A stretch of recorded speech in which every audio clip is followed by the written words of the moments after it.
नमस्कार दोस्तों, study for all agriculture competitive exam में आपका स्वागत है।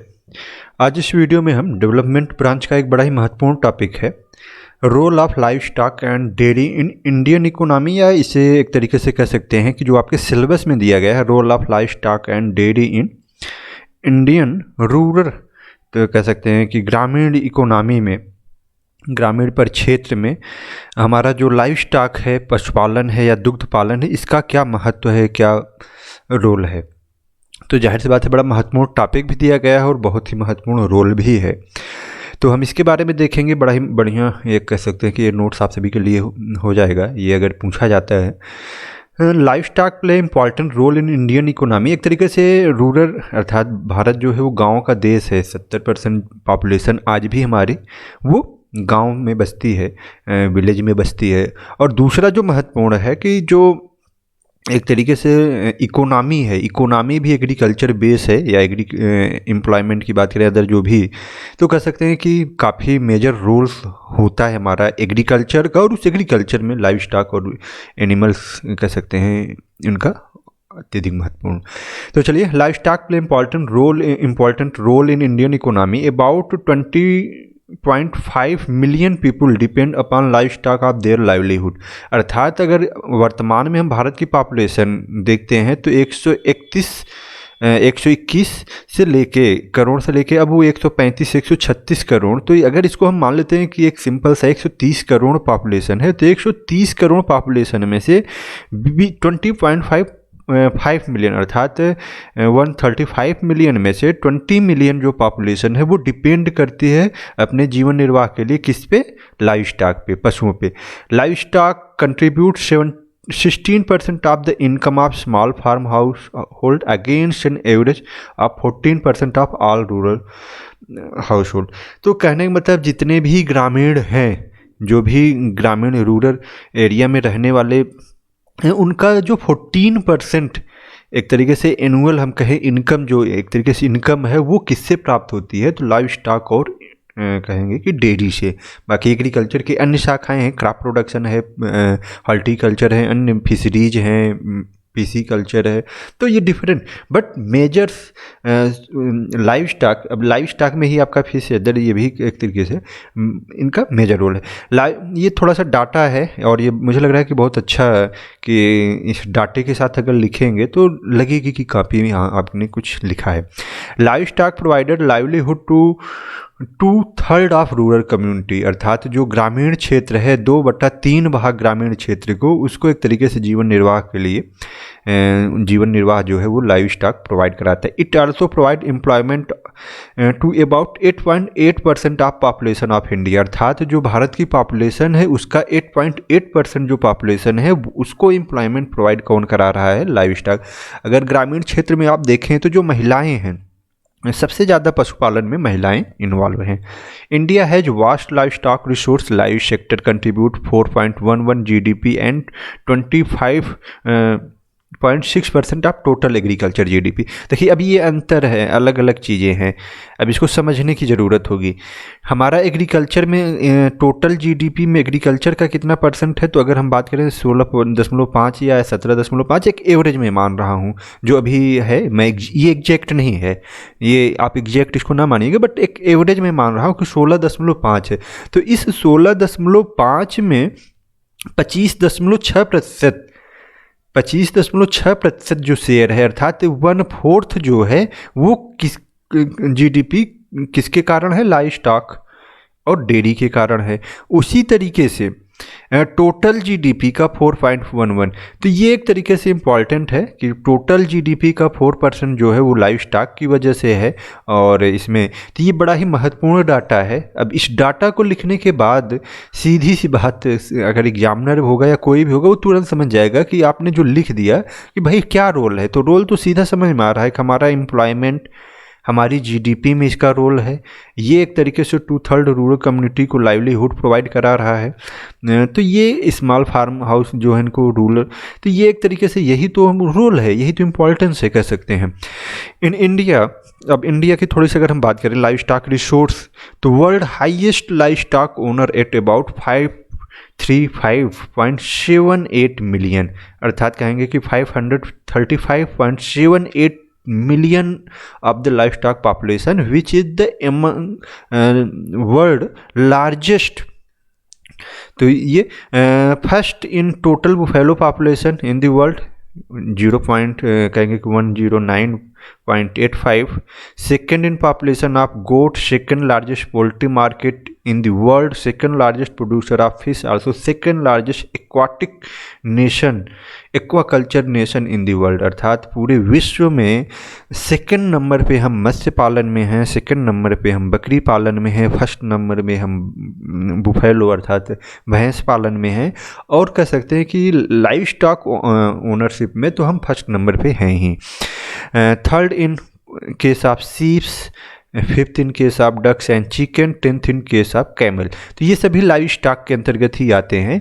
तो ये हमारा एक तरीके से लाइव स्टॉक हो गया। किस पोजीशन पे इंडिया है इसके बारे में थोड़ी सी संक्षेप में जानकारी। हाँ, ये भी है कि अगर ये सिंपल पूछा जाता है थोड़ा सा कि what is the importance of livestock and dairy in rural economy, तो मुझे नहीं लगता कि इतना सब कुछ लिखने को आपको टाइम मिलेगा, क्योंकि अभी इम्पोर्टेंस की भी बात करनी होगी। बट थोड़ा थोड़ा मेजर चीज़ें हैं, इनको आप नोट कर सकते हैं। अगर अब जैसे ये लिखना है, अब ये तो काफ़ी 50 वर्ड का हो जाएगा। अब इससे बढ़िया आपका क्या है कि ये आप लाइव स्टॉक का एक इस तरीके से फिगर बनाइए और इस फिगर में इसको कंट्रीब्यूट कर दीजिए, इस तरीके से कर दीजिए। टोटल जो है वो 5.35 है। अब इसमें बुफेलो इतना 109। अब देखिए इससे क्या होगा कि आप कम स्पेसेज में और कम टाइम में, अर्थात जब इस तरीके से लिखेंगे तो बस आपको लिखना क्या है, टोटल आपने लिख दिया, ये लाइव स्टॉक हो गई, पॉपुलेशन यहाँ नीचे लिख देंगे, लाइव स्टॉक टोटल इतना, और उस उतने में से आपका 109.85 मिलियन जो होगा, तो 109 की जगह 110 भी कर सकते हैं। ऐसा नहीं कि अब उसको 100% वही एक्यूरेट ही कीजिए, 110 वो बुफेलो कर देंगे। फिर उसके बाद 148 आप उसके लिए 149 मिलियन गोट के लिए कर देंगे। फिर उसके बाद ये जो है आपका third population sheep, ducks and chicken, तो एक तरीके से ये fifth in ducks and chicken, तो ये मिलियन पॉपुलेशन। हालांकि ये अब देखिए ये लाइव स्टॉक पशुधन और ये थोड़ा सा उससे अलग हो जाएगा, बट ये एक डाटा है। तो इस तरीके से आप फिर उसको थोड़ा सा साल्ट में जो सेकंड फर्स्ट है इसको लिख सकते हैं। Contribution of livestock to peoples, तो the livestock provide foods and non food item to the peoples. जाहिर सी बात है कि जो लाइव स्टॉक है वो ग्रामीण परिक्षेत्र में क्या तो फूड उपलब्ध कराता है। अब फूड में वो किस तरीके से, भाई दूध है, डेयरी है, तो डेयरी से, दूध से हमें मिल्क प्राप्त होता है, हमें एक तरीके से कह सकते हैं कि कर्ड प्राप्त होगा, घी प्राप्त होगा, पनीर, चीज, ये डिफरेंट टाइप्स ऑफ प्रोडक्ट जो कह सकते हैं कि वो हमें लाइव स्टॉक से मिलता है। Like that milk, meat, egg for human consumption. India is number 1 in milk producer of the world. जाहिर सी बात है, it producing 176.34 million tons of the milk ये year in 2017-18 and similarly producing about 95.22 billions of egg, 7.7 million tons of meats। तो कह सकते हैं कि भाई ये जो सब कुछ है, the value of output of live stock sector in current price was 917910 crore. तो ये एक तरीके से करंट प्राइस रेशियो के आधार पे है। तो ये काफ़ी फूड हमें उपलब्ध कराता है। अभी ऐसा है कि नहीं पर्टिकुलर कोई किसी को पूछेगा तो थोड़ा बहुत इसमें आप जानकारी लिख दें। ये थोड़ा सा डाटा, बहुत अच्छा डाटा मुझे लग रहा है कि ये दिया गया है। इस डाटे के साथ आप अगर एग्जाम में बैठते हैं तो बहुत ही इफेक्टिव। तो चलिए, फूड्स हमें प्रोवाइड करा रहा है किस तरीके से। Fish production estimate 12.61 million metric ton हमें फिश का प्रोडक्शन है। फाइबर एंड स्किन, अब फूड तो हमें प्राप्त हो गया, चाहे वो मिल्क के रूप में हो, मीट के रूप में हो, एग के रूप में हो। Fibre and skin, live stock also contribute the production of wool, ऊन, हेयर्स, हाइड्स, फेल्स। तो ये कह सकते हैं कि different types of product obtain from the skin of या fibres of the livestock. तो ये लीथर जो होता है, India producing 41.5 million kg of wool per annum. तो ये एक तरीके से draft bullock are the backbone of Indian agriculture. हालांकि अभी ये थोड़ा सा नहीं रह गया है, मैकेनाइजेशन हो गया है। अगर हम बात करें तो बहुत कम बैल जो है वो खेती में यूज किए जाते हैं, बट ये रूरल इकोनॉमी के लिए तो कह ही सकते हैं कि बहुत बड़ा बैकबोन रहा था और अब भी है। Despite lot of advancement of the use of mechanical power in Indian agriculture operation, Indian farmer specially हम rural area still depend upon bullock for various agriculture operation. Different type जो एग्रीकल्चर ऑपरेशन है वहाँ भी अभी तक, जैसे camel है, camel भी आज हम अभी भी यूज करते हैं राजस्थान में, हॉर्स है, घोड़ा है, डंकी है, गधे हैं, गधे का भी यूज कर रहे हैं। तो ये एक तरीके से कह सकते हैं कि अभी भी इनका यूजेज हो रहा है। नेक्स्ट वन अगर हम बात करें डंग एंड अदर, ये मैं आप सभी को ग्रुप में प्रोवाइड करा दूंगा PDF। Dung and other animal waste materials, जाहिर सी बात है कि हमें डंग और अदर वेस्ट मटेरियल प्राप्त होता है जिसका हम यूजेज बायोगैस प्रोडक्शन में कर रहे हैं, कंपोस्ट बनाने में कर रहे हैं, जो कि एक तरीके से ये हमारी जो सॉइल है, सॉइल को इम्प्रूव करने का काम कर रहा है। Storage livestock are consider to moving bank, livestock क्या है, मूविंग बैंक है, सही बात है।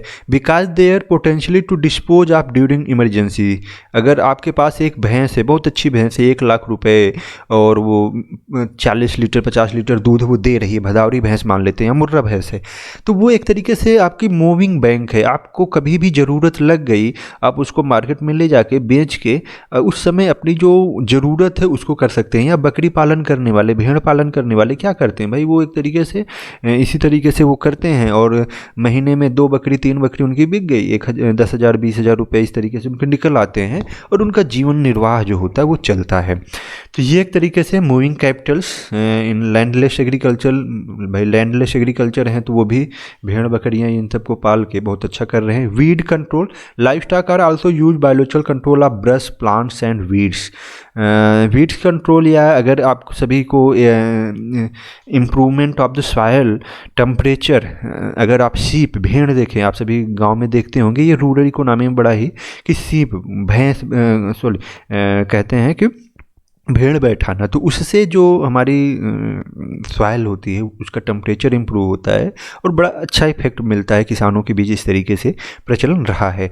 Cultural, livestock offer security to owners and also add their self esteem especially when they are winning prize animal such as pedigree, bulls, dogs and high yielding cows, buffaloes. भाई cultural, कोई कुत्ता है, कोई गाय है, तो एक तरीके से उनसे हाई यील्डिंग काउ बुफैलो, तो उनसे एक लगाव होता है। ये भी एक तरीके से किसान के लिए फ़ायदेमंद है रूरल इकोनॉमी में, रूरल्स के लिए। स्पोर्ट्स, भाई कुछ लोग जैसे कॉक्स है, रैम्स हैं, बुल्स हैं, इन सभी का यूज जो है बुल फाइट में, कॉक्स फाइट में, रैम फाइट्स में, इन सभी में यूजेज करते हैं। तो sports and recreation. Companion animal, dogs also known as their faithful and, भाई सबसे ईमानदार माना जाता है, ऑनेस्ट जो है हमारा कुत्ता होता है। तो ये एक तरीके से रिसोर्सेज हैं और इन सब का किस तरीके से है। अब बात आती है role of life stock in farmer economy.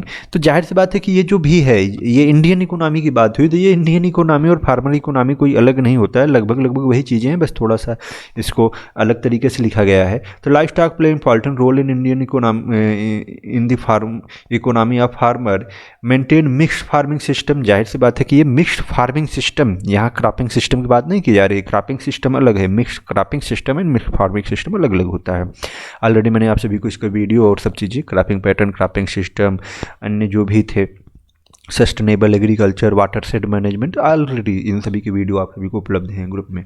तो चलिए, तो ये एक तरीके से इनकम, जाहिर सी बात है life stock source of subsidiary income for many families of Indian, specially the resource poor who maintain few heads of animal, चाहे वो काऊ हो, बुफैलो हो, उनसे मिल्क मिल रहा है, गोट शीप्स हैं, उनको बेच के तो एक तरीके से ये इनकम प्राप्त करते हैं। तो ये एक मेजर्स एम्प्लॉयमेंट प्राप्त होता है, जो रूरल इकोनॉमी है उसको एम्प्लॉयमेंट प्रदान करने का काम भी हमारे लाइवलीहुड्स करते हैं। फूड्स, खाद्य पदार्थ उपलब्ध करा रहे हैं। पर कैपिटा जो अवेलेबिलिटी ऑफ मिल्क है वो 375 हो गई, जो कि रिकमेंडेड अवेलेबिलिटी होनी चाहिए, उससे अधिक है। रिकमेंडेड जो डोज है मिल्क की पर पर्सन पर डे, उससे अधिक इस समय इंडिया में एक तरीके से मिल्क का प्रोडक्शन हो रहा है। ये अलग की बात है, डिस्ट्रीब्यूशन ऐसा नहीं है, कोई दिन में 1 लीटर पी रहा है और कोई कम। X74 per annum during 2017-18, 74 annum मतलब एक पर पर्सन पर। अब भाई कोई खाता नहीं, कोई खाता है, जो खाता है इसका मतलब वो कहीं ना कहीं 740 खा रहा होगा, और जो नहीं खाता वो 0 है। बट एक एवरेज अगर बात की जाए तो 74 अवेलेबिलिटी है। फूड्स हो गया। सोशल सिक्योरिटी, जाहिर सी बात है कि इससे सोशल सिक्योरिटी रहती है कि अगर कभी किसी विशेष परिस्थिति में कुछ इस तरीके से समस्याएं आती हैं तो वो उनको एक तरीके से बेच के या गिफ्ट के रूप में, कभी कभी आप सभी गांव में रूरल इकोनॉमी में इस तरीके से भी है कि गाय भैंस इनको वो गिफ्ट के रूप में भी देते हैं। तो सोशल सिक्योरिटी भी इम्प्रूव होने का काम होती है। ड्राफ्ट अर्थात फार्मर जो है इनको यूज करते हैं प्लॉइंग में। डंग, इनके गोबर से जो हैं उनको भी एक तरीके से फर्टिलाइजर कहेंगे कि मैन्योर्स ऑर्गेनिक के रूप में यूज होती हैं। तो ये सब। Next one species, cattles, second buffaloes, sheeps, goat, ये पूरा डाटा दिया गया है ये ऑलरेडी। बहुत ज़्यादा देखिए, अभी इतना जितना मैटर है अगर केवल इस तरीके से आ गया और आएगा तो यही आएगा, क्योंकि भाई इसके अंदर और कुछ तो जा नहीं सकता है। तो what is the role of animal husbandry and dairy in rural economy. तो अगर इस तरीके से, या रूरल पीपुल ऑफ इंडिया, तो इस तरीके से अगर बात आती है तो ये इतना मैटर है आपके पास इतने अच्छे डाटे के साथ कि अगर इतना लिख देंगे तो बहुत ही इफेक्टिव ये आपकी कॉपी रहेगी और अच्छे नंबर आपको मिलेंगे। तो चलिए, ये एक तरीके से हमारा हो गया। Milk in million turns 176, eggs in million turns 92, wools, meets, fish. ये कहीं ना कहीं इसका जो रिसोर्सेज है, source annual report of 2018-19 department of animal husbandry, dairy and fisheries, ministry of agriculture, farmer welfare, government of India. तो इसके द्वारा ये लिया गया है। नेक्स्ट जो हमारा टॉपिक है, step by step procedure of mushroom farming in India. तो आपका इसके बाद सिलेबस में 2 और टॉपिक दिए गए, एक तो मशरूम की खेती दी गई है और दूसरी जो खेती गई है वो बी कीपिंग। तो हम इसके बारे में भी देखेंगे। तो चलिए, next step by step procedure for mushroom farming. तो नेक्स्ट हम इसको देखेंगे।